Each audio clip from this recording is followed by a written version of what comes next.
Here is the story of Dale Carnegie, specifically his path becoming a best-selling author. You can even see him reading the book right here, How to Win Friends and Influence People. Obviously, he wasn't just a best-selling author from the start, so rather here is his unique path. So first, we're going to start with his early beginnings, then really his first work, which wasn't even being an author or speaking. Then we're going to talk about his first failures, a change of path that occurred in his life, how he became an author first, and then finally how he became a best-selling author. As we can see, once again, a fairly long path getting to his kind of big beginning or his big break. So number one, early beginnings. So first, in 1904, at the age of 16, his family moved to a farm in Missouri. And this is where actually you can see he began enjoying public speaking.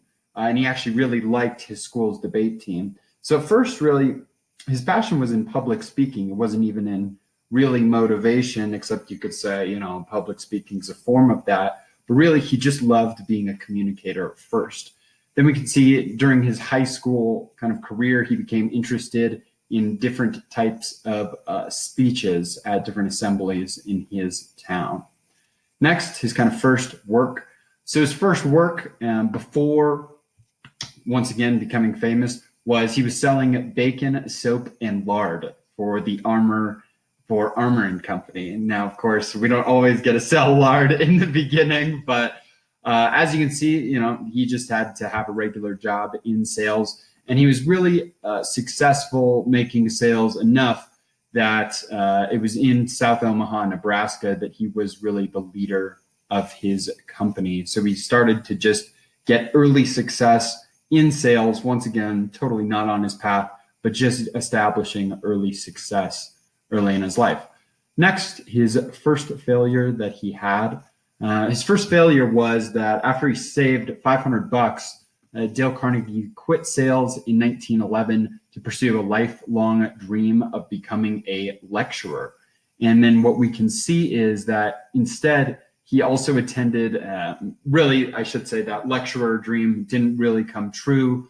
He also tried to attend the American Academy of Dramatic Arts in New York, but then also found little success as an actor, didn't even really gain much traction anyways.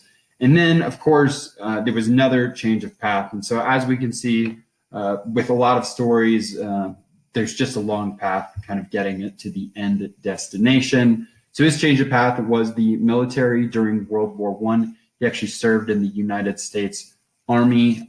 His draft card noted that he had filed for a conscious objector status after he had lost a forefinger also fighting.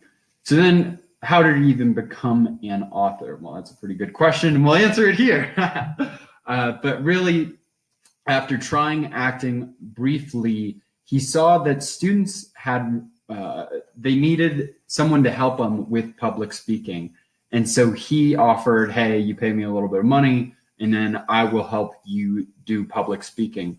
By 1916 at Carnegie Hall, he started doing lectures. And this is where he really first wrote his books. And these books weren't even that famous. A Practical Course for Businessmen, Public Speaking, and Influencing Men in Business. The first book in 1926, the next book in 1932. And then finally, really becoming a best-selling author. After studying a lot of successful businessmen, he would then go on to have a direct mail campaign aimed at, you guessed it, more businessmen. So first he studied them, learned their habits, and then had a direct mail campaign, basically marketed the crap out of his book.